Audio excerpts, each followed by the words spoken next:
Hi friends, welcome to aspire Adda. आज का lecture हम प्रोसीड करते हैं अपना। जैसे कि लास्ट लेक्चर में आपने पढ़ा था, ट्रांजैक्शन के 2 अप्रोचेज हैं हमारी। मैं आपको लिख देती हूँ थोड़ा सा।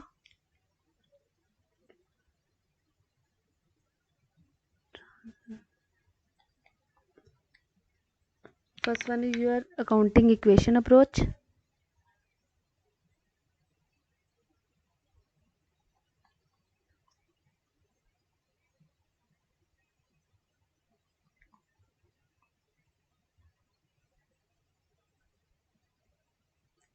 उसमें आपने जैसे कि लास्ट लेक्चर में पढ़ा था, assets equal to liabilities plus capital.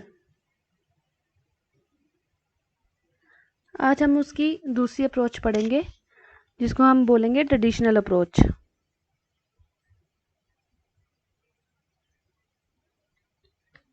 Traditional approach.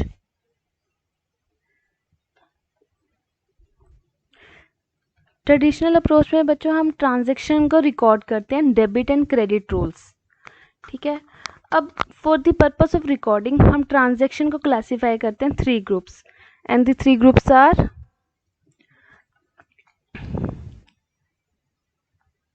Personal account, second one is your real account, and third one is your nominal account.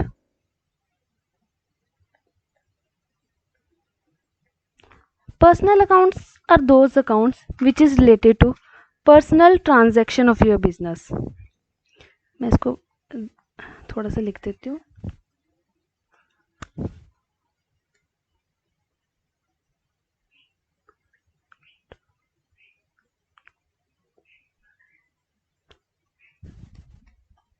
Real accounts are those accounts which is related to your assets and properties. Transactions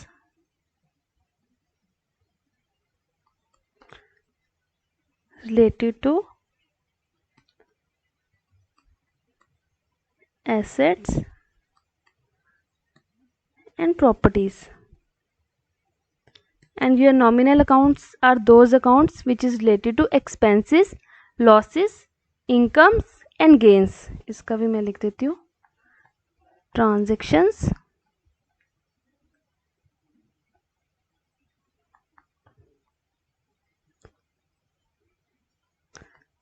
related to expenses, losses, incomes and gains। अब हम इन accounts को थोड़ा brief में पढ़ते हैं बच्चों। Personal accounts, मैंने आपको जैसे बताया, personal accounts are those accounts which is related to personal transaction of your business. ठीक है। एग्जाम्पल के तौर पे हम इसका लेते हैं, एक सेकंड लिखती हूँ, personal accounts.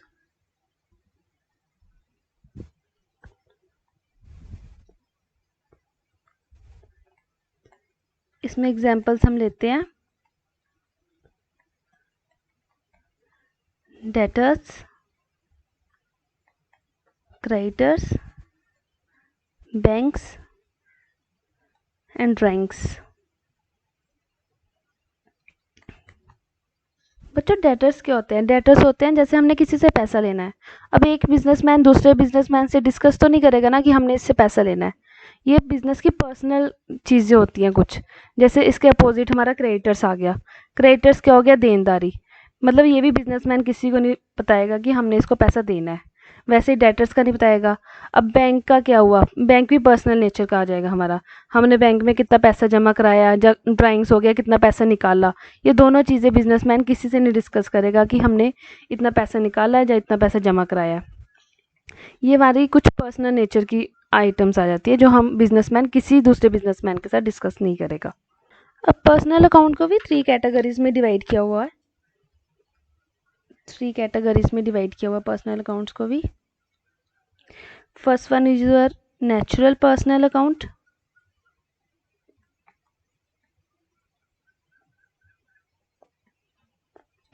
Second one is your artificial,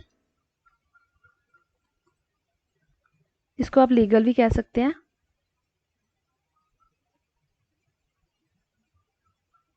legal personal account. Third one is your representative personal account, representative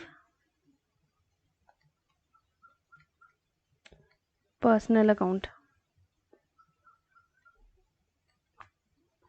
अब हम नेचुरल पर्सनल अकाउंट पढ़ेंगे सबसे पहले। Natural personal accounts are those account which is related to human being of your business. मतलब example के तौर में ले लो आप राम, सीता, डेटर्स, क्रेडिटर्स, ये वाले एग्जाम्पल आ गए आपके, जिसको हम टच कर सकते हैं बच्चों, देख सकते हैं, सी कर सकते हैं, बिजनेसमैन इनके साथ डीलिंग कर सकता है। इसको हम थोड़ा लिखते हैं अब, ट्रांजैक्शन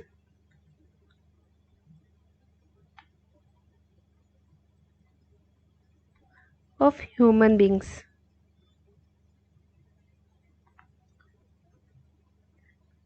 एग्जाम्पल हम ले लेते हैं इसमें, राम, सीता, ठीक है।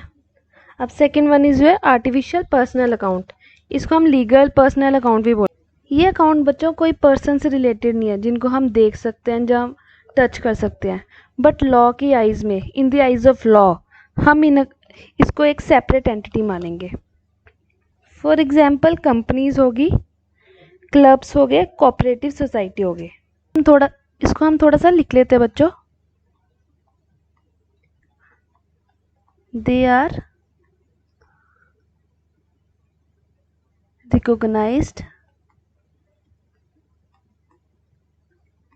in the eyes of law। Example companies होगी आपकी, सोसाइटी होगी, ठीक है। एक बार मैं फिर से बताती हूँ, ये कोई ह्यूमन बीइंग नहीं है, बट ये एक सेपरेट एंटिटी है in the eyes of law. मतलब एग्जाम्पल के तौर में हम लेते हैं, जैसे रिलायंस कंपनी होगी, ठीक है। अब कोई बंदा उसमें जॉब करने जाता है, तो ये नहीं बोलेगा हम अंबानी के यहाँ जॉब करने जा रहे हैं, हम यही बोलेंगे कि हम रिलायंस कंपनी में जॉब करने जा रहे हैं। जब उनका कोई टेंडर्स कुछ भी होता है, तो वो रिलायंस कंपनी के नाम से ही होगा, ना कि अंबानी के नाम से होगा। हमें नहीं पता उस कंपनी में किसका शेयर कितना है, क्या है, कुछ नहीं पता, हमें सिर्फ एक कंपनी का नाम पता है।